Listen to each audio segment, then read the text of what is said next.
Okay, so without further ado, we're going to jump into today's topic. An attorney, financial advisor, and funeral director walk into a bar. So that must be what brought you here today. You're curious to know what the heck they had to talk about. And so we're very lucky to have, and you know, as a realtor working with boomers, zoomers, and savvy seniors on the move, I get a lot of questions that are tax, financial related, legal questions. I'm not licensed to answer those, even if I do know the answers. So today's your chance. We're going to give at least 15, 20 minutes at the end for your questions. So write your questions down. I mean, when do you get, free advice from experts like this? So this will be good. So as questions pop up, maybe write them down on your eval. That'll help you remember what you wanted to ask. So because, it sounds like it's a joke, right? Attorney, financial planner, and funeral director walk into a bar. Here's my attempt at a joke. A lion walks into a bar and asks the bartender, "Do you have any jobs?" And the bartender shakes his head sadly and says, "No, sorry, we don't. Why don't you try the circus?" And the lion replies, "Why would the circus need a bartender?" All right, I got some chuckles. Thank you. I appreciate that. All right, well, we're going to just jump in and ask all three of these wonderful women to introduce themselves, and we'll start out asking Laura if she could share her name, organization, her background, and maybe how she got into the line of work and what she does. Laura? Good morning. I'm Laura Wall, and I'm with the Neptune Society. I'm a pre-arrangement advisor. And I got into this a little bit interesting way. My husband and I had planned out for years. We've had a trust. We've had our healthcare directive. I'm a planner. I'm a Virgo. What can I say? And we had all that planned out, and we had in our will that we wanted to be cremated, but it never dawned on either one of us to do it ahead of time. And then about, over 15 years ago, my father passed away, who I was very close to, and I was his executor. And he had Neptune all planned out. He lived in San Diego, but wanted to be scattered at sea, out in the bay. And so I organized all that. And as a result, I not only realized how important pre-planning was because it made it so much easier on me, but then a few years later started working here. So, and just kind of a little side note for everything that, speaking for all of us, it's so important to do all this ahead of time. He had, just as an example, he had a healthcare directive, an advanced healthcare directive that said, do not resuscitate. Well, the paramedics were called and he was put on life support. And I'll tell you, it was so critical for me that he had that so that I knew his wishes and could pull him off of that.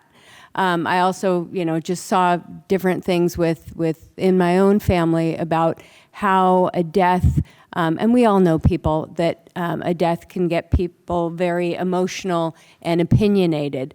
And so I realized that pre-planning, again, for not only your passing, but for everything here, is so critical. So anyway, that's how I started working here, and that was about 6.5 years ago. And how long have we known each other? Decades. Yeah, we have, from previous past jobs on both of our parts. Exactly, yeah. Who knew we'd come back? Yeah, exactly. All right, Madison. Good morning. I'm Madison Gunn. I am an attorney at Absolute Trust Counsel in Walnut Creek. We're an estate planning firm that does both the planning and we do the trust administrations after somebody dies. So we see the logistics of how it works after someone passes, so it helps us plan better, pre-planning.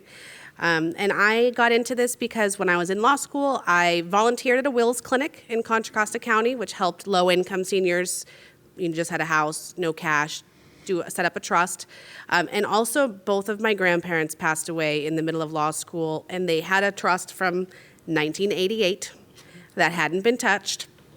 And I got to administer it because my mom and her sisters were not emotionally able to deal with the logistics of their parents passing away within 6 weeks of each other. So that really spurred my love to help people go through these processes. Oh, thank you. Nancy. Good morning. Oh, thank you, Dana. It's really great to be here again. Once again, my name is Nancy Hairsign. I'm a certified financial planner, and Just pull it forward. Yeah. is this better? You're soft-spoken. How's this? Thank you. I always think I have a loud voice, but apparently I don't. Anyway, once again, my name's Nancy Hairsign. I'm a certified financial planner and investment advisor representative. Just to give you a little background about myself, I grew up on a modest farm back in Minnesota where we had a variety of livestock and crops. So early on, I learned, the value of working hard and the importance of actually saving what you earned in a year, because farming was very unpredictable, but to make sure that you could continue and still be able to put food on the table, as my dad would say. I learned those lessons, and I use those lessons in my practice today, because it is about saving and it's about planning and the importance of it. I've helped clients for over 20 years plan their financial, help them with their financial planning. So it's not really where I started out with in my life. I actually was planning to be a nurse. But as things happen and life sometimes throws us a curveball and we take on another journey, which I did, and that's what led me here today. But it's been great. I'm still helping people, and that was what I was really passionate about. Aw. Well, as long as I've got you, what are some of the general arrays of services that not only you provide, but maybe what does a financial planner or financial advisor provide? As a financial planner, of course, there's the financial planning aspect, putting a plan in place that will meet your goals. And as part of that, you have to take into account, it could be investment planning, income planning, long-term care planning, asset protection. It really depends what your goals are. But it gives you an overview of everything that you need to do in order to put a plan in place that fits your goals. Because the plan is your plan, it belongs to you. So as part of the financial planning process, you identify all of those goals, and then you put together a plan to implement the goals to meet what it is we'd set up. Awesome. And you're going to hear an overriding theme today, which is planning. Yes. And it ties in nicely with what I'm always speaking about up here, saying have a what-if plan. Right? So that's, if I would encourage you to challenge yourself to have a short and a long-term what-if plan. And it just, it just helps you sleep better at night. But it also will be a gift you're going to give to your loved ones as well. So why don't we ask Madison, what are the services that a good estate planning attorney might provide? Yeah, thank you. So I call myself the what if police at work, so it kind of works. Perfect. But we do estate plans, so they could be trust-based or will-based estate plans, and that includes revocable living trust. Sometimes it might include irrevocable trust, depending on situations. Wills, power of attorney for finances and legal, healthcare directives, HIPAA waivers, all that fun stuff that goes with making sure things are easier for who you're leaving behind. Or if you become incapacitated, that's always a possibility, even temporarily. That can be very difficult if no documents are in place. And we do, trust administrations, probates after somebody passes. It's very common to need to update trusts after a spouse passes away, including petitioning the court if you have an old trust that requires a little more work than maybe is necessary because the tax laws have changed. We can either update trusts while people are still alive or petition the court to modify that after somebody passes. And we do other types of petitions if assets don't make it into a trust in time. So we handle all of that. What we don't do is litigation. So we like when everybody gets along. Nice. Laura. Neptune Society, you may or may not know, I should have said that before, we're a direct cremation company. We've been around since 1973, so probably most of you are very familiar with it. So we are a cremation company straight up. We offer a variety of services, like you've probably heard sea scattering, but you don't have to be. It's just whatever your opinion is or your wants are. And by the way, I'm not here to push cremation. If you want to be buried, be buried. But you'll hear an overall theme just of whatever it is you decide to do, how important that is to, as the theme goes, plan ahead. Nice, nice.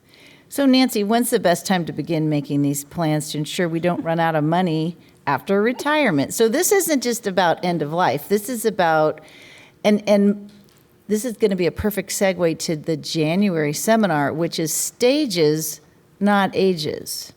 And we're going to really dive deep into ageism and how you could be 75 and still skiing, traveling the world, and running a business. So, and again, it dovetails with the seminar that we did, excuse me, a few years ago, which is Living to be 100, which none of us are planning to do. But many of us in this room will live past 100. And so that's why this is so important also, because it's like now and moving forward, and we've got a lot of living to still do. So we're getting ready to plan for that. So Nancy, how do we not run out of money? And then what does a consultation involve? Okay. What does that look like? Well, I think the question really is what needs to happen to make sure that you're less likely to run out of money? And it is all about the P word again, planning and goals. It usually begins, while you're earning a living, and of course it has to continue throughout your life. Planning is critical. How do you want your retirement to look? This is something that you need to sit down with your significant other to identify what does it look for you, what does it look for them. Sometimes that answer is different. So it's important that everybody's on the same page while you're doing planning, and this can always change throughout your life because things in our life change. So you have to be adaptable. It's also very important to be honest with the advisor that you are meeting with. It's critical to really state what your financial health looks like. Advisors don't like surprises of things that are uncovered, like credit card debt, or there's something going on that you're just not aware of, because it can blow up a plan pretty quickly. So it's really important to be honest in your creation of this plan, because it is your plan. You also have to kind of have an idea of how much money is it going to take for you to live during your retirement. And there's a lot of factors that go into that. It's, the old rule of thumb used to be, once I retire, I'm not going to need as much money as I do today. That's really not true. There's a lot of expenses when we retire that have made it as expensive, if not more expensive. So you have to plan, you just have to plan for those things. Portfolios are important. They need to be diversified also to handle any changes that you go through. So that's kind of in a nutshell, and it's really back to planning. The cost for a financial plan is a very large spectrum. It can be a set fee. Sometimes it's based on percentage of assets. It's a conversation that you have with your advisor and really what you want that plan to look like. You can break a plan up into a module. Maybe you just want to know if you need are you covered for long-term care based on all your assets, or do you have enough income coming in? So you can do things in modules as well. You can also do it in an overall. So I've seen a range of anywhere from $0 to $10,000, but it just really depends how in-depth you want your plan to be. Okay, thank you. Laura, when should someone start pre-planning and why? Like, I guess I want to hear the what could happen if we don't. What can we do? What do we want to avoid? Well, you should start planning now. I'll tell you, the harder, it gets harder and harder as you get older. If an illness comes into play, if a spouse passes and you're unprepared, that's just, families come in and their world's been turned upside down. They're like a deer in headlights because they never talked about it. I have clients in their 80s and 90s. It kills me. They're like, yeah, we haven't started thinking about that yet. Oh my gosh. I have other clients in their late 30s that have taken care of this simply because they want to do it as part of their estate plan. They don't want to think about it. They want to have it done. And then it also locks the price into place as well. It is a fraction, obviously, to be buried compared to if you want to be cremated and compared to if you want to be buried. You're looking at around $3,000 to $4,000, depending on, if you want scattering or no scattering or this and that. But if you don't, it really does make it difficult on your family. And so it's really, I tell people, sometimes people, when they don't want to talk about it, I'll just have to look at them in the eye and say, actually, it's not about you. It's about those you leave behind. It's about making it easier for your kids, for your spouse, for whomever that is.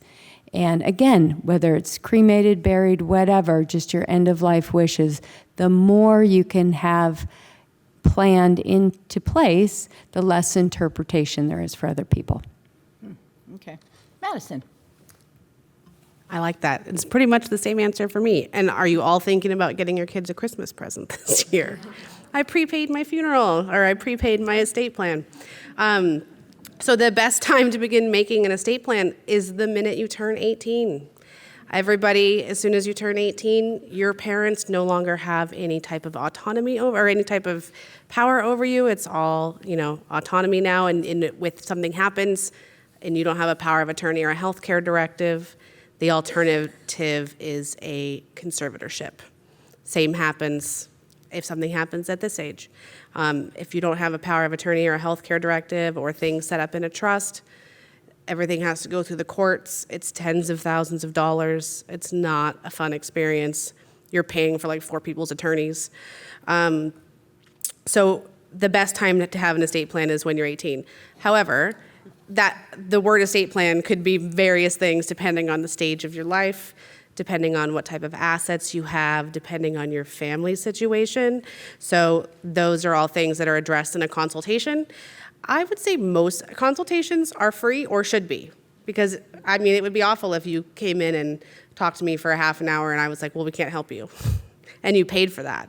It's different if we have to review a bunch of documents ahead of time, but most of our consultations for estate planning are free. So the average cost of an estate plan that's also a very wide range. It depends on the law firm. Sometimes they can, I would say the average in the area is, $4,000 to $6,000. That can go up depending on if you own numerous properties or there's special needs children or grandchildren. But I have seen attorneys that charge $10,000 to $15,000 and they spend an entire day with you. You're their one client that month, things like that. So it's just can be on the concierge spectrum for estate planning. Okay.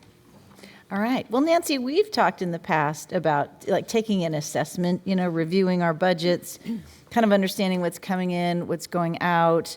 And then also, my question is how often should we review our financial plans? Mm-hmm. And, when somebody passes, like a spouse passes, that changes what was coming in, right? So anyway, when should we do that? How often should we do that? Okay, well, talk about first just our budgets. Okay. Budgeting is extremely important. It's important as we're saving for retirement, but it's very important during your retirement. Believe it or not, many clients really have found it difficult to budget in retirement. It's from when you're working and you're earning income every month, it's a little bit different, and then you're depending on your investments and other resources for income. So they find that budgeting is probably one of their most challenging items to do while they're retired. You need to be able to identify your needs and your wants. What do you absolutely need and what do you want? Because that will have an impact on your financial plan. What expenses are fixed? What do you have control over? So you have to create your budget. And it's important to really take an honest look at your spending in just a 30-day period. You might find yourself surprised as to what you're spending versus what you are thinking of. I just had a new client that I spoke to yesterday that I gave her that assignment of tracking her spending for 30 days, and her comment to me was, I was appalled. And she goes, I just realized we're spending more than we're bringing in. Well, I was pretty sure that that was going to be the answer just from my conversations in the discovery process. So now we're going to have to adjust that because they can't continue to spend like that. They will absolutely run out of money. So on the other hand, it can also work that you maybe don't spend as much as you make. And if that's the case, it's equally as important to save that money because that's still part of your plan. That's still part of your plan, sorry. That it is equally as important to save the money that you're not spending and let it to continue to work for you. And as far as reviewing a plan, annually for sure, or when any event happens that could impact the plan. It definitely needs to be reevaluated and changes have to be made if necessary. Event of a spouse dying, yes, that does affect your income, but you take that into account too while in the planning process to make sure that you have other places to pull income from so that you can still maintain your life. Awesome. So what should we know about the balance of stocks and bonds in our portfolios in our later years? I mean, the bond market's in the news all the time, right? And then I guess The entire market's in the news all the time. What is? The entire market's in the news. I know. And then we'll add on the question of, are there alternative investment options to consider after certain ages, 65, 75, whatever, and then maybe talk about risk tolerance and whatever else we should know about that. Okay.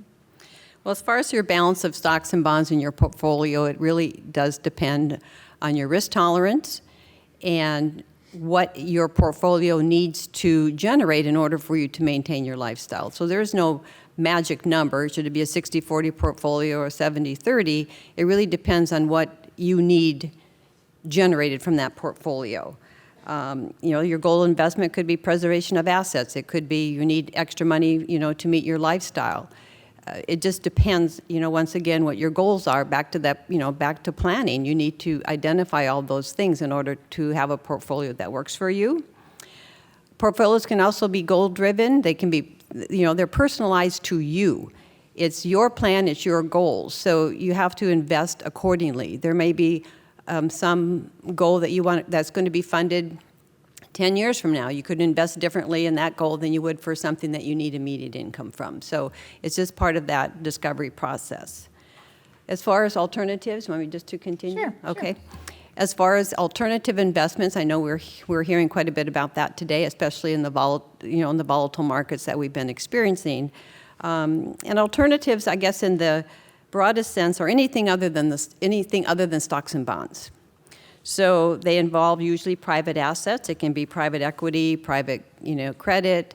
It can be real estate. It could be commodities. But they can help your portfolio weather the storm.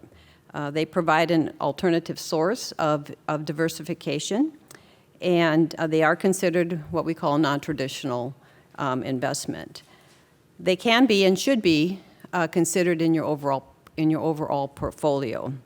They do have a lower correlation to the market, so that they move independently.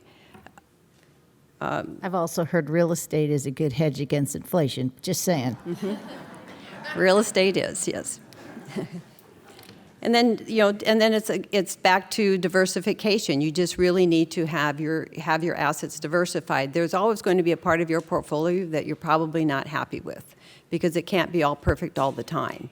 And volatility just brings those challenges. So you really need to know, how do you divide up your assets or into which baskets, just to make sure that you are protected long term and that you can meet your goals. Mm-hmm. So, did you bring your crystal ball today? Is it in your purse? I wish, yes. I wanted you to look into your crystal ball and tell us what we should expect in the markets for 2024. Wow. I expect we'll see a lot of what we've been experiencing. I don't see too much of that changing right now. There's I'm sorry to say, but that's kind of that's my opinion on that. We're fighting, inflation. We have high interest rates. We have a war in Ukraine. We have, the most recent Israel and Hamas conflict. We have political, uncertainty. So we just have to wait and see, and you just have to be able to weather the storm and really take a check, and I call it the gut check, is, how much risk can you tolerate? And you have to tie that into or complement to whatever that portfolio is. Because the last thing an advisor wants is to know that their clients are up at night feeling sick to their stomach because they're worried. So it's important. I just expect we'll see the continuation of what we've been seeing this year. I think you kind of answered it. I mean, we were going to talk about inflation because we know that's real. If you go to the grocery store, put gas into your car to get here today, you know that that's real. So, I mean, it's getting better. Well, I'm still shocked every time I go to this grocery store. Yeah. So Yeah. I can't say, I heard today coming over, I think the feds are going to maybe pause on the interest rates. They're going to start selling treasuries to make sure that they can raise the money that they need to meet future expenses. They're leaving the door open to still have a rate increase between now and the end of the year. Depending on, who you read or listen to, I hear, possibly could be now December. I don't know what the response will be today. The meeting's going to happen, I believe, right now. So that will be. We'll all learn that at some point today, whether the feds are staying neutral or whether they're going to decide to raise the rates. Interesting. Yeah. We want to talk about annuities. I know so many people that just say they're not the way to go. And I mean, where does that fit in? Well, annuities are something that can be a part of our portfolio if it's necessary. Right now, the fixed annuity market, due to the higher interest rates, have been much more appealing to clients that are really looking for returns that might be locked in for 5, 6, 7 years. Depends once again on what your income needs are. It is a vehicle that's used, does guarantee income. It can guarantee income that you can't outlive. For some, that's an important tool if it's critical as to the amount of income that you absolutely need no matter what, and you want to guarantee that that's going to come in until you die, then it can have a place. It wouldn't be your entire portfolio, but it could have a part of a portfolio. Okay. But the one important thing to remember regarding the annuities that it's based on the strength and based on the financial strength of the insurance companies. So you want to make sure that, not necessarily chasing the highest rate, because oftentimes it might be a lower rated insurance company that's offering those higher rates. So make sure that you do understand the strength of the company, because they're not FDIC insured, they're not backed by the U.S. government. Yikes. So seek financial advice from a trusted advisor, right? And should we have cash on the sidelines, and why? Well, I think it's important to always have cash on the sidelines, especially in your own bank account that's there for emergency purposes. If you're asking about having cash on the sidelines as far as your market's concerned, that's different. None of us have that crystal ball of when the market's going to turn and it's time to pop back in. So I would suggest it's really important just to be diversified, because over the long run, stocks are going to outperform bonds, and bonds are going to outperform cash. So if you have a well-positioned portfolio that can, weather some of this volatility, then it doesn't hurt to be in the market. Awesome. Okay. So how do you counsel clients to help them prepare their heirs to inherit their wealth? Anything? Once again, planning. Planning. It's really finding out or determining what you want to see happen to everything that you've worked so hard for, and that could be passing your estate to children, can be grandchildren, it can be nonprofit charitable organizations. It depends what you want. I know in my practice over the years, clients are hesitant to involve their children in any of these conversations. They really don't want them to know what they have or what they don't have. But what I have found recently, as clients are aging, they are now asking if it's okay for the executor to join us in our meetings so that they do know what we have and they do know what our wishes are. And that's a good trend that I'm seeing, and it is important. That's awesome. All right.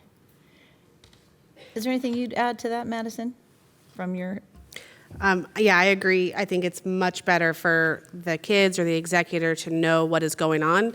It's not uncommon for a crisis phone call, whether because a parent is incapacitated or has passed away, and the kids don't even know how to pay the electrical bill at the house because they don't know where anything is, they don't have access to anything. And it might all be in a folder in the house somewhere, but, if you've lived in that house for 40 years, that's going to be a tough find.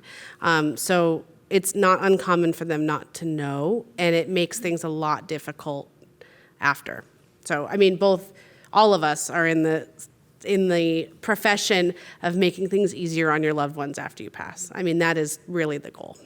Nice. I'm just going to make one comment about that as well. Is in our world of technology and passwords, it's really important that whoever is going to be handling your estate at your death knows the passwords to all of your accounts, just so they can access.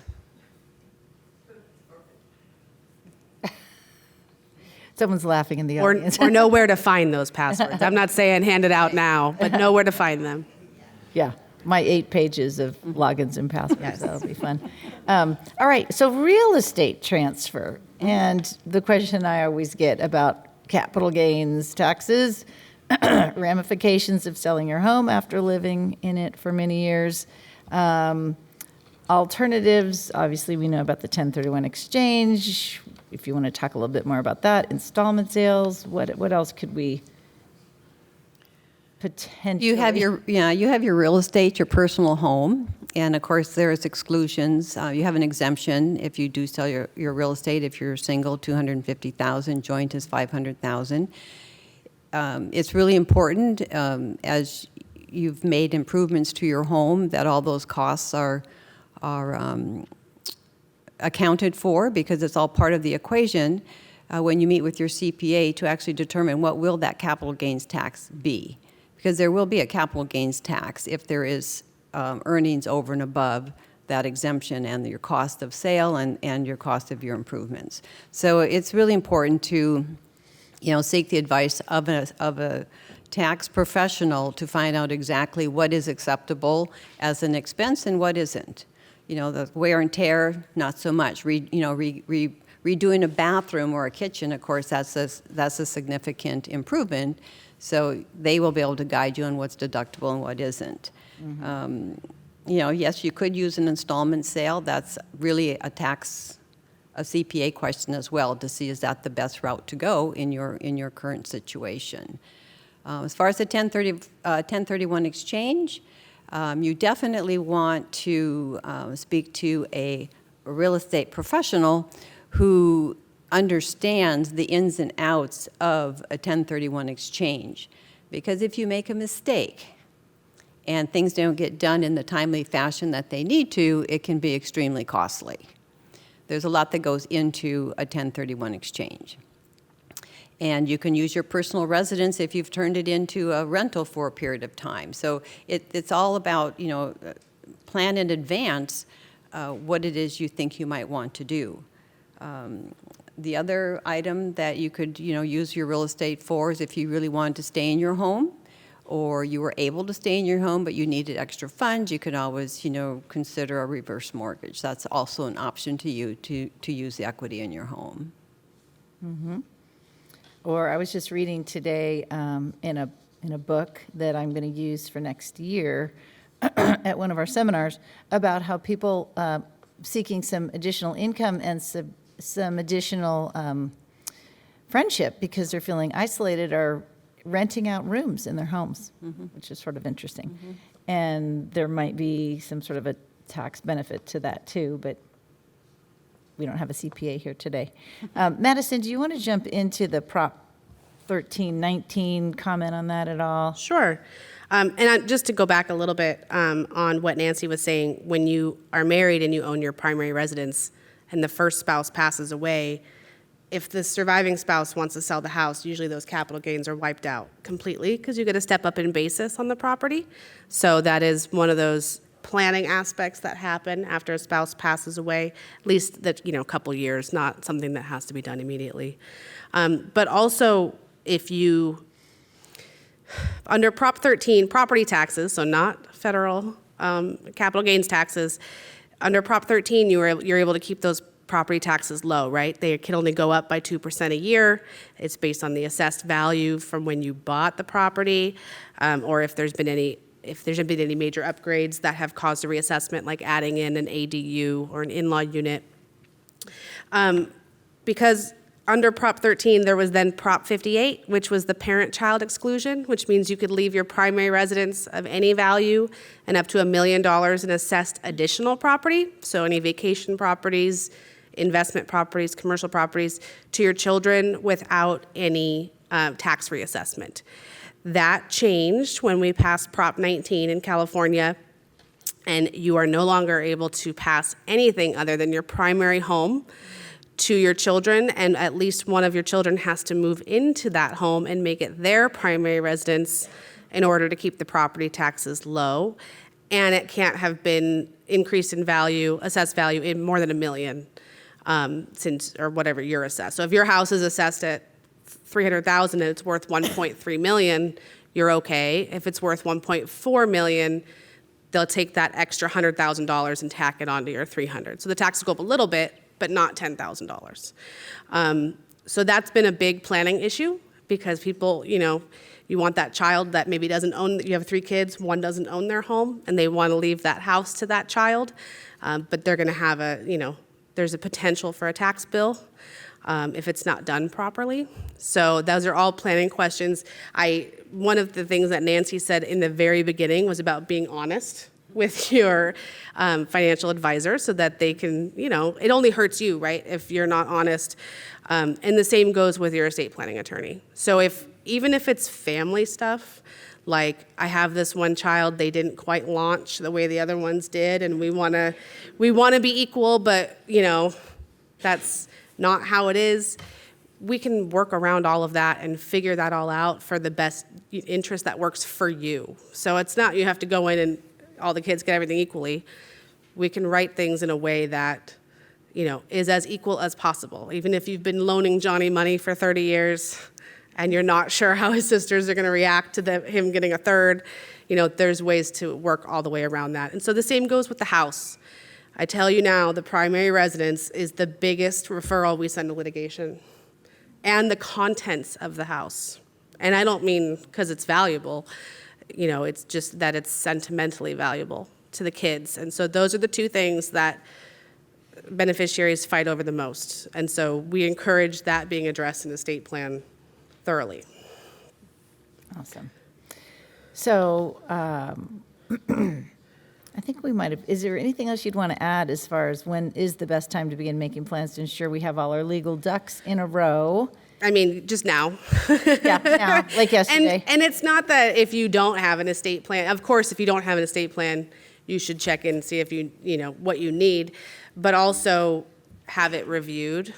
Even just talking about it, make sure your goals are the same as they were when you wrote it. What I find so interesting is I will talk to clients of mine and I'll ask, are they selling their home or buying the next home in their trust? And they said, oh, I don't have a trust, dear, but I've got a will, so I'm fine. You want to touch on that real quick? Yeah, I mean, so if you own a home in California, you own real property, and you pass away, and a deceased person cannot own property in California, and that is why it would have to go through the probate process. And so, like, having a trust is like a legal loophole. The trust owns the property, you control the trust, you're the beneficiary of the trust. But if you pass away or become incapacitated, there's a mechanism in the trust document that allows a successor to come in and sign essentially on your behalf or on the behalf of your trust and it avoids the need for probate. If you just have a will and you leave your house to your child, that's fine. It's still going to get to them, but it's going to cost more and take longer. So if you just have your home, you leave it in a will to your daughter, she can't sign a deed transferring that property to her like your trustee could if it was in a trust, because it's titled different. So you have to go get a court order to record that transfers the title. And the probate process is taking about 18 months to 2 years in Contra, Costa, and Alameda counties right now. That's just attrition in general. And the fees that go to an attorney for that, if the house is worth $1 million, even if the mortgage is $999,000, they're calculating it based on the fair market value of the house. They don't care about the debt. So the attorney's fees are going to be $23,000 just for $1 million home. So if there's no cash to pay for that, and they want to keep the house, that's something that could be an issue. Thank you for bringing that up. Yeah. Any additional issues we should know about that can create challenges for people when they are preparing to transfer property? Yeah, so if you own your home in a trust, which is, the most ideal situation, and you sell your home, the title company is going to require that the proceeds get wired into a trust bank account.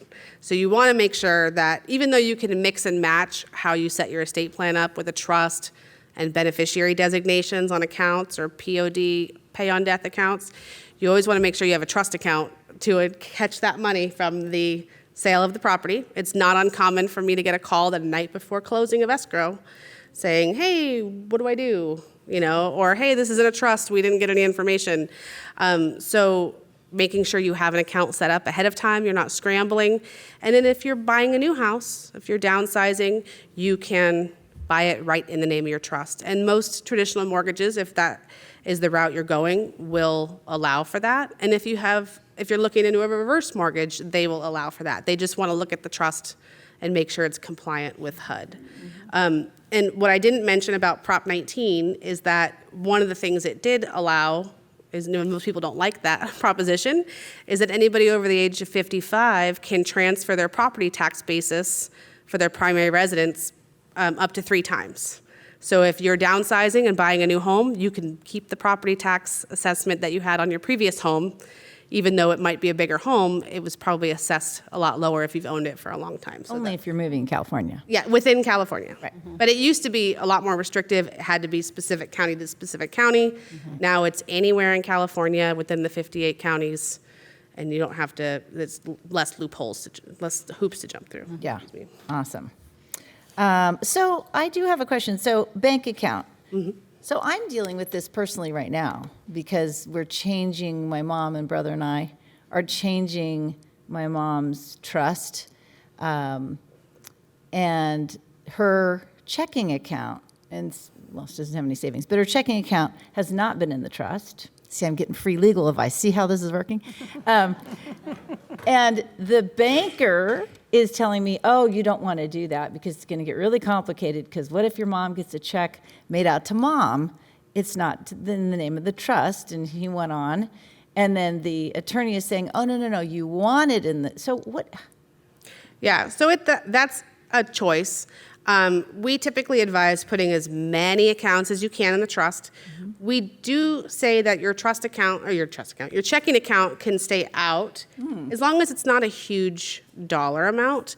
And the reason we had actually advised that is because if you have to change, if the bank requires you to change your account number, how many of you would just reach for the aspirin right then and there? Because who wants to change all your direct deposits? Who wants to change all your automatic withdrawals, your auto draft payments, things of that nature? No one wants to do that. Typically, our checking accounts are not huge dollar amount.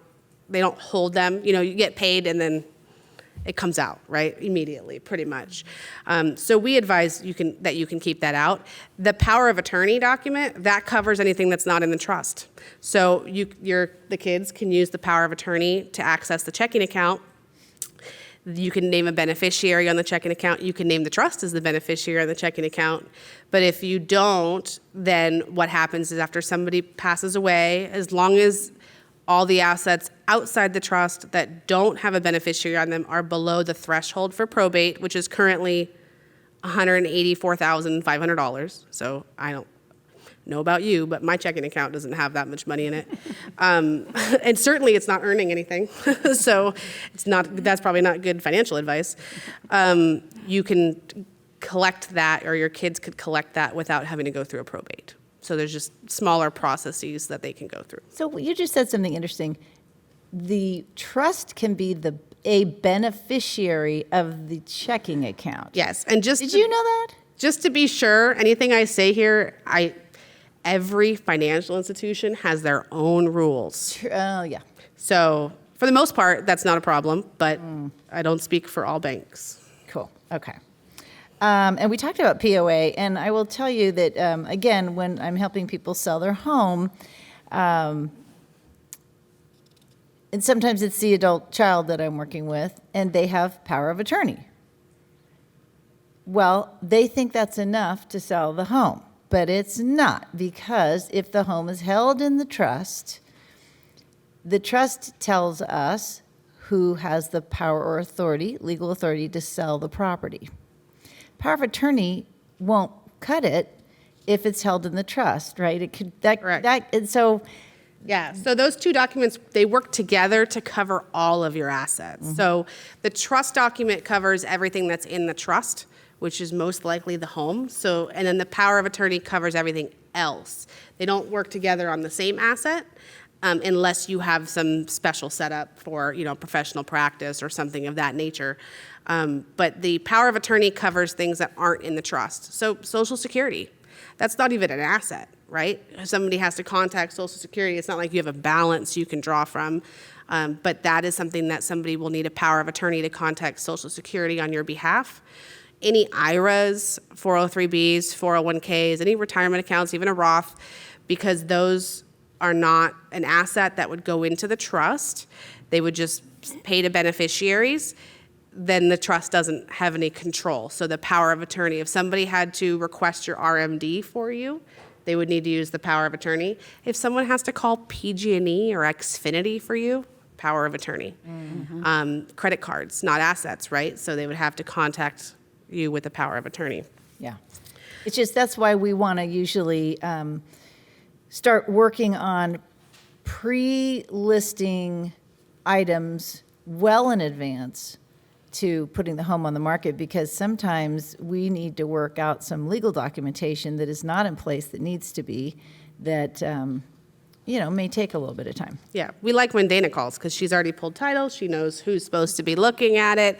It's not uncommon for us to see people who show up and say, oh, I'm trying to sell the house for mom and we have a listing agreement and we're in escrow and they don't even have the authority to sell the house. And then they have to undo everything that they did. That's so special. that's not uncommon, and that's picking and choosing what agents you use. That's a part of that. And some are thorough, like Dayna, and some are not. Some just don't know the processes of probate or trusts. And that's just, Got it. how it goes. It's important. So, and we kind of touched on this, and I don't know, it's sort of a Madison Nancy question, kind of along the same lines. When might adjustments be made to our Social Security income?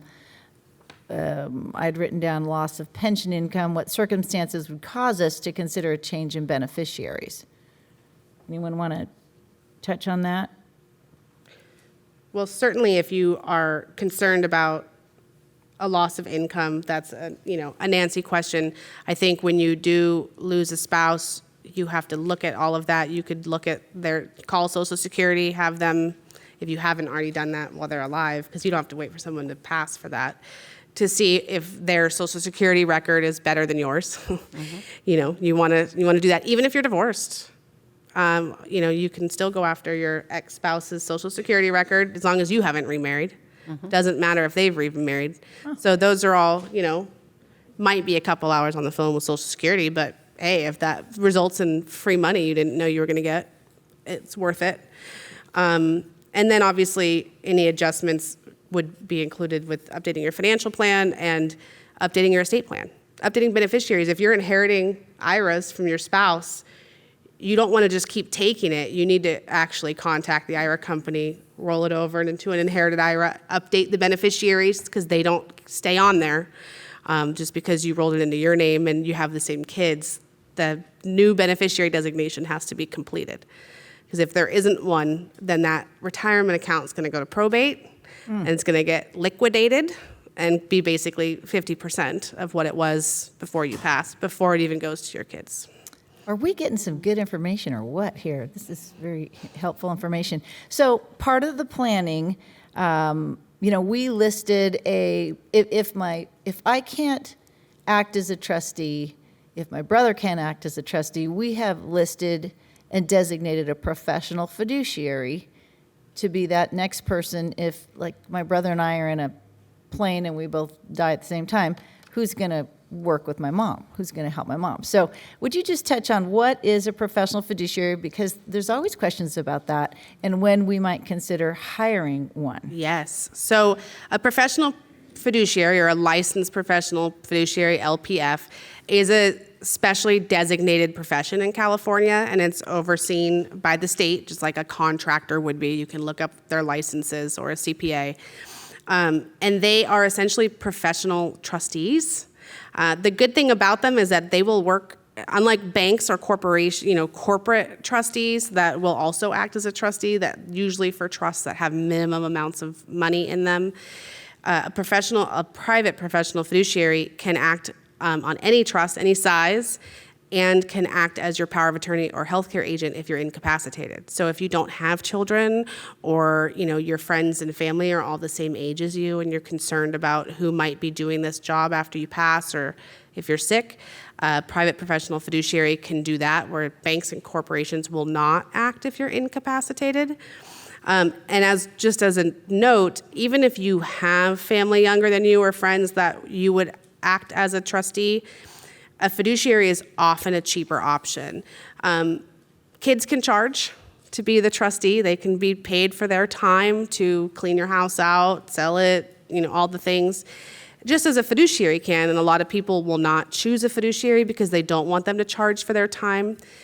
Even if your kids don't charge, the fiduciary charging is often cheaper than a free child or child labor, however you want to look at it. And that is because the process is so specific after somebody dies for trust administration that they lean on the attorney heavily, and the legal fees are much more expensive than a fiduciary's fees. So when the kids don't know what to do, or they don't have the professional training to do what needs to be done, they lean on the attorney, and that's $400 an hour, as opposed to a fiduciary that's $200 an hour. So it often saves a lot of money for a fiduciary to be involved. Thank you. Thanks for talking about that. Okay, I'm just going to kind of maybe skip down here so I prepare these questions because I want to get as much great information out to you as possible, because these seminars are all about engaging, educating, and empowering you. But sometimes I have too many good questions and we would be here for hours. So I might skip down to, here's another one about considerations when we own a long-term care policy. Best age to purchase one, and do most financial or legal advisors recommend clients have one? And maybe this is also a Nancy question. Who wants to take that? Well, you can probably talk too about as far as how to plan in the estate planning document. What I can say is that, long-term care planning is extremely important. Care, as you know, is very high, the cost of care. Yes, and something that you need to look at in your 60s, definitely, before, you have healthcare issues and you no longer qualify. But there are various options today for long-term care planning, but you need to be ahead of it on this one. You can't wait till something happens and then you need that long-term care coverage and you can't receive it. Got it. And they're also different. Anything to add to that? No, I think what Nancy said is good. There are various versions of a long-term care policy. Some have death benefits. Obviously, you want to make sure you have a beneficiary designated there. But I think it's particularly important to look at that starting early, including family history. So, I've seen clients that are not seniors, but have MS or ALS or something where they know, or they have a family member that has it, I should say, because if you have it, you're probably not going to qualify. No. But if you have a family member or a family history of Alzheimer's or any type of degenerative disease like that, then you want to get in on that as soon as possible. Mm-hmm. Great. All right, well, we're going to switch gears here to Laura. Laura, what's one of the most common questions asked by your clients? And then I know we talked about some myths versus realities. Okay, perfect. Probably one of the most common questions, excuse me, is why should I take care of this now? Won't my kids know what to do, my estate?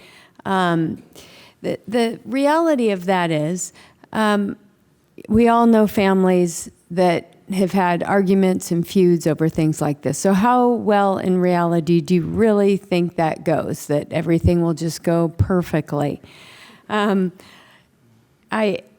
Who's in charge are some of the questions. Who pays for it? I get a lot of calls that people aren't prepared. Someone has died suddenly. They're trying to put together a GoFundMe page. Sisters and brothers are pointing at each other, all that kind of thing. I had a client, she was set to meet with me, and she postponed it. And she had a heart attack and was in the ambulance going to the hospital. And she said, no offense, Laura, but you are not the last person I want to be thinking about when I'm being shuttled to the hospital. So I guess I do need to take care of this. So many estates, too, and I would guess you could, if you don't have things organized, can be unsettled for many years. So as far as your kids paying for things, the money might be tied up, all that kind of thing, too.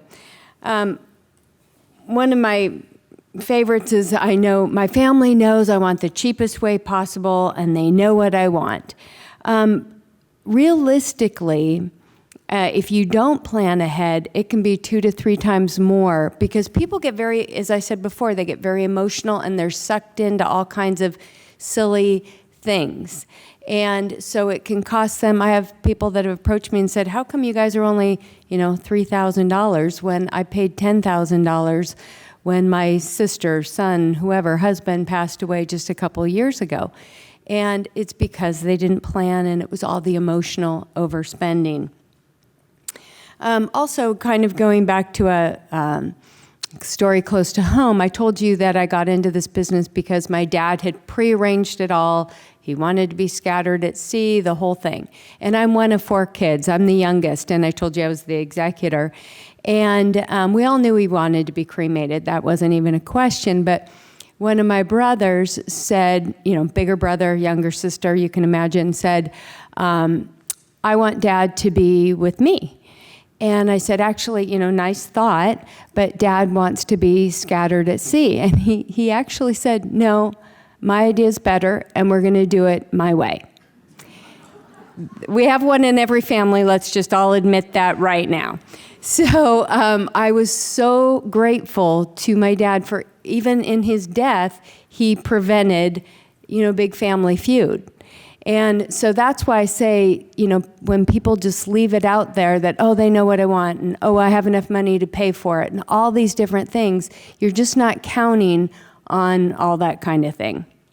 Another one I hear sometimes is, oh, I'm just going to donate my body to science. I don't have anything set up yet, but science wants my body. And in reality, only about 8 to 15% of bodies are successfully donated. One, we're still, reeling from a pandemic where there were so many bodies donated. There was no classes, so kind of the bodies, if you would, stacked up.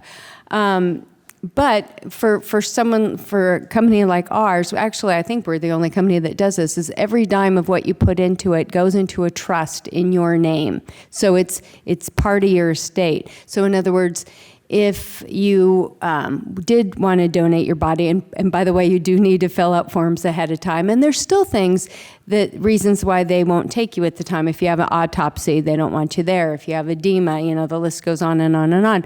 But if you are successful at doing that, then the money can be refunded back. So that's important to know too.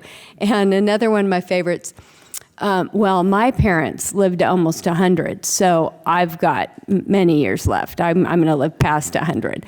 And, I mean, you kind of get the theme going here where we don't always get what we want for. We all want to pass away nicely in our sleep, and that does happen to some people, but certainly not all.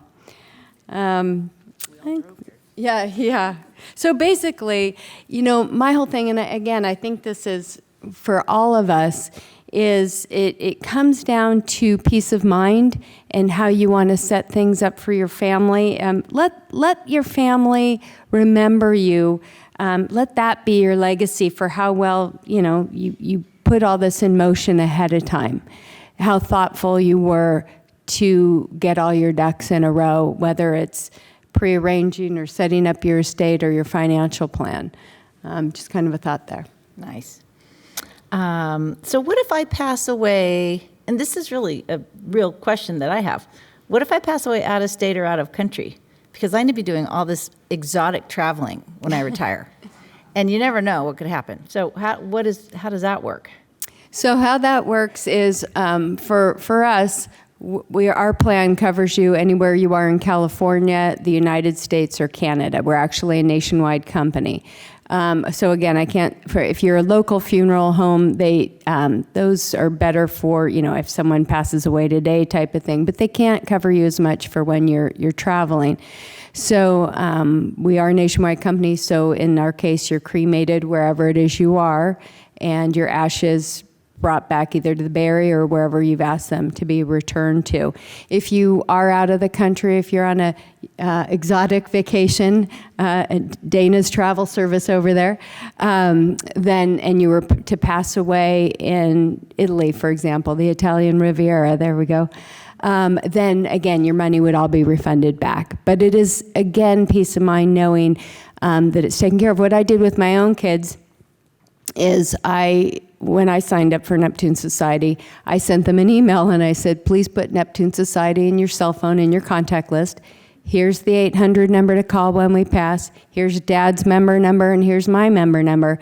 That way, that's huge peace of mind for me. Again, I want to pass this on to my kids just as my dad did for me. So wherever I am or wherever they are, they literally have that information they need at their fingertips. Not like they have to fly back, find a file, where's that, where's this? It's on their phone. Nice.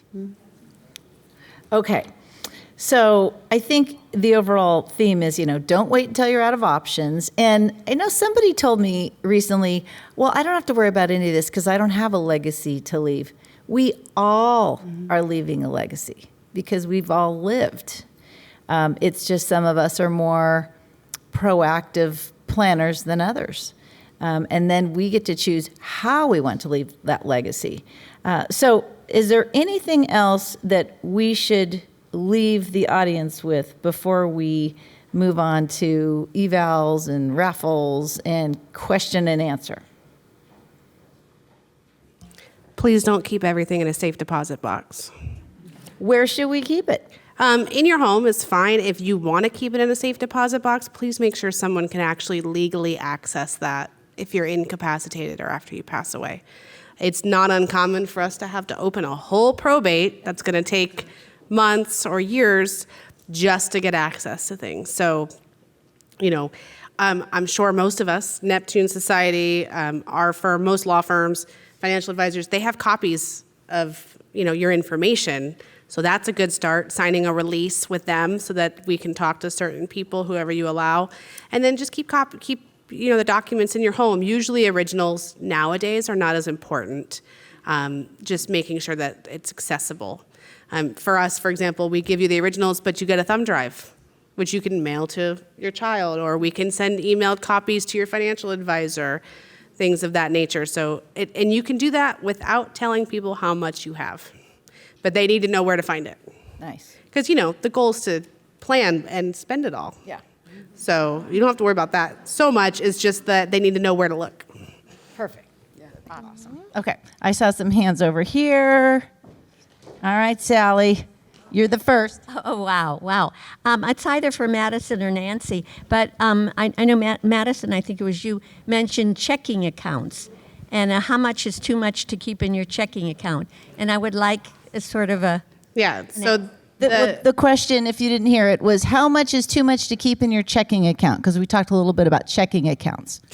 the rule of thumb for probate is that if you have multiple checking accounts or anything that's not in a trust or doesn't have a beneficiary, the total can't exceed $184,500.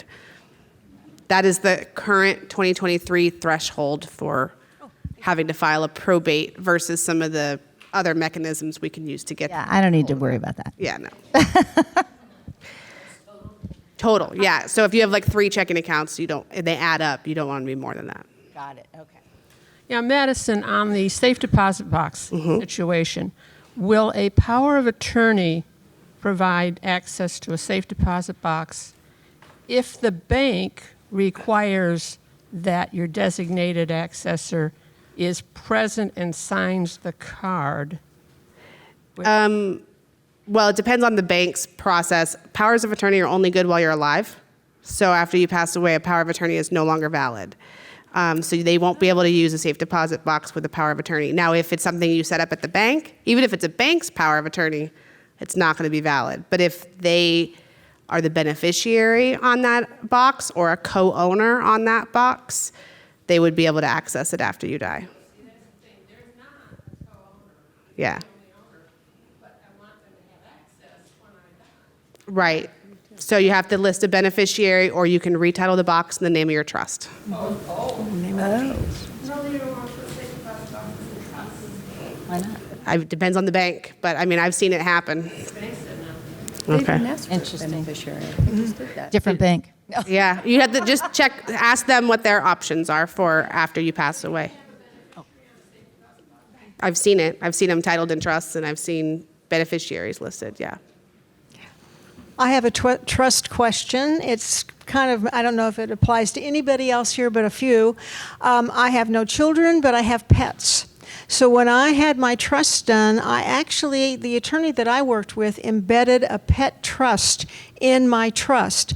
But I've had friends who are in the same situation. The attorneys say you can't do that. Yeah, I mean, every attorney is different. Some will do some things, some will do not. There's no reason why you couldn't have a pet trust within a trust. So it just is I encourage you all to interview attorneys. I mean, every trust attorney can update another attorney's trust. If you have, Tom Smith was your attorney and he drafted your trust 20 years ago, I can update that and vice versa.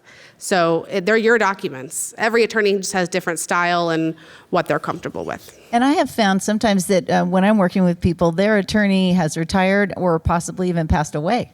So they're not, and if they can't find their documents, where do they go?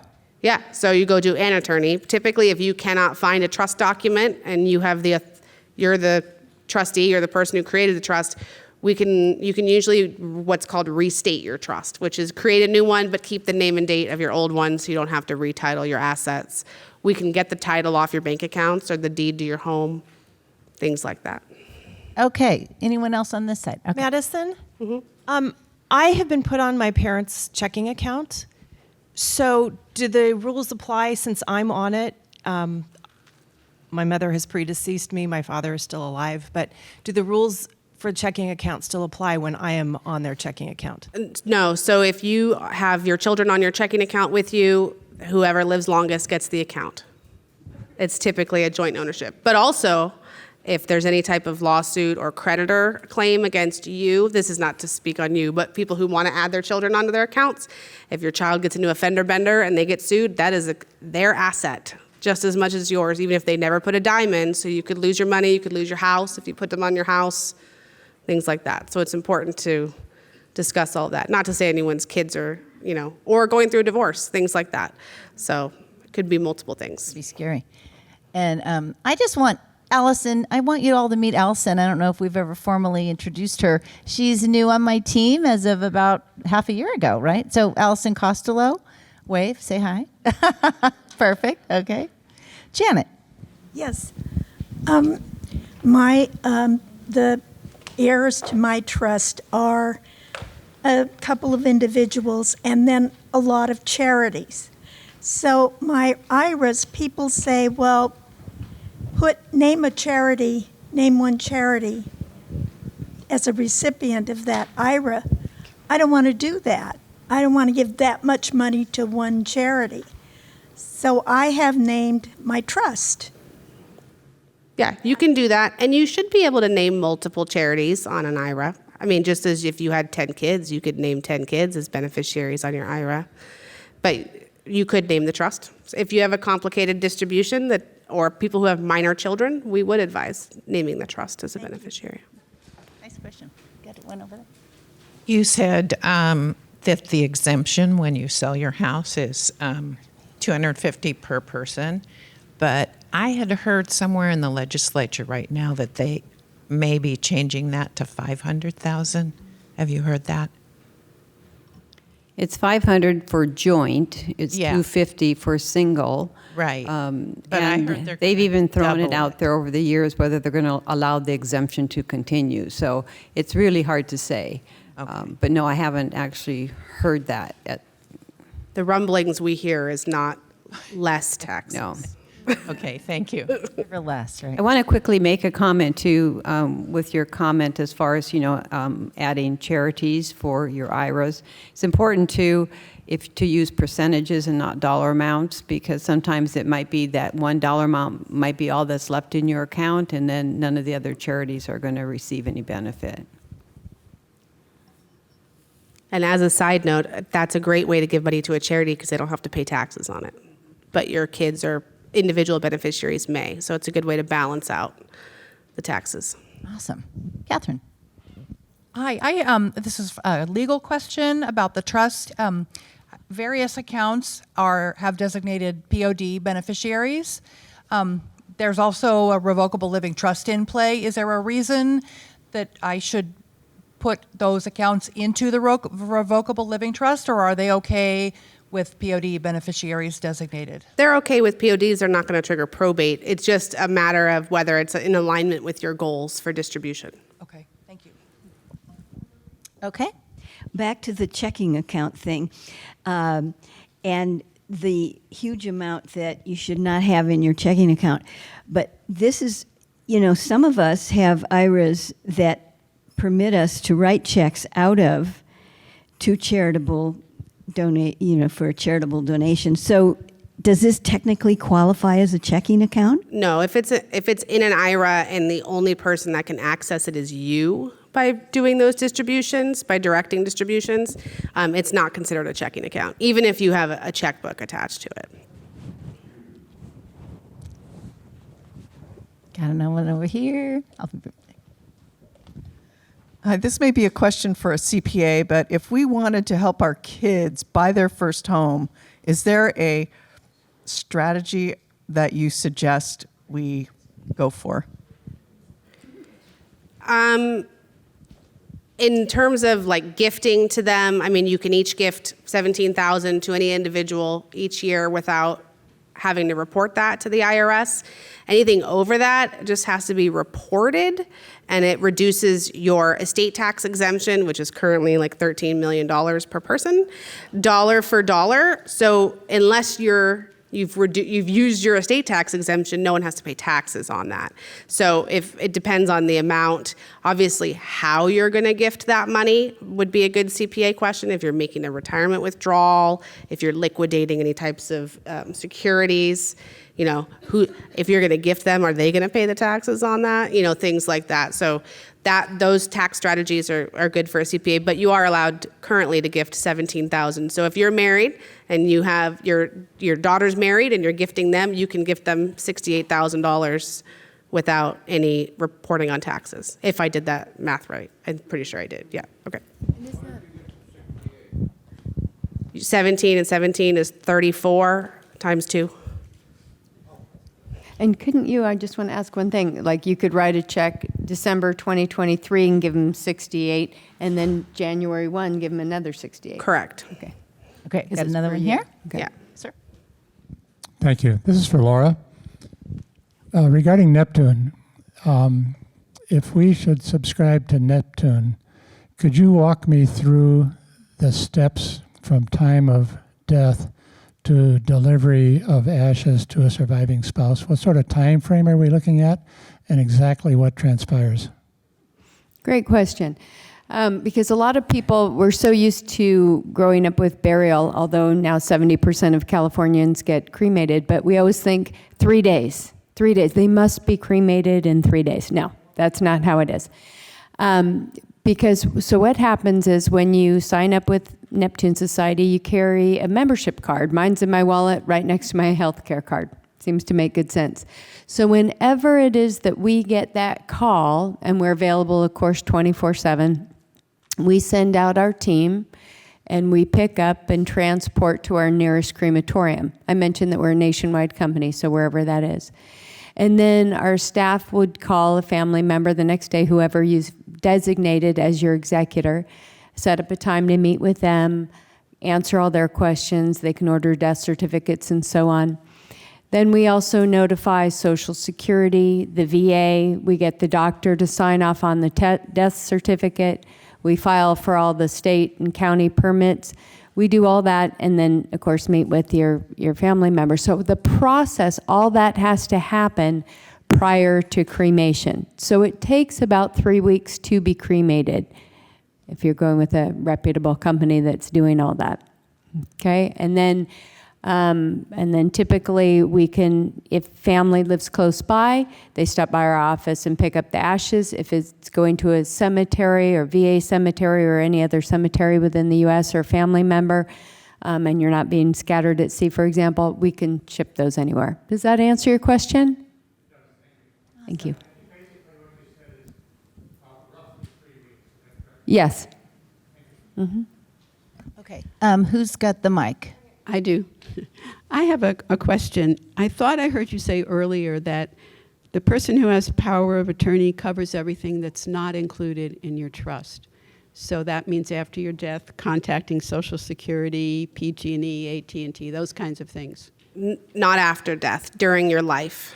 Well, power of attorney is only good while you're alive because it's a substitution for you. Okay, that was my question, because then I heard you say power of attorney does not apply after you're correct. deceased. But if you need to contact Social Security for yourself while you're alive and you're unable to do so, they can do that. Not necessarily notifying them of your death, but if you need to have any questions or take an RMD off your IRA during your life, if you're incapacitated, the person who's your power of attorney can do that. Once you pass, it goes to either your trustee, if you have a trust, or your executor, if you have a will. Okay. And I have one other quick question. If you name a grandchild as a beneficiary for your IRA, I think the current rules, but I'm not sure, are that they would have to do minimum, if you've already started your minimum distributions, they would have to take it out within a 5-year period?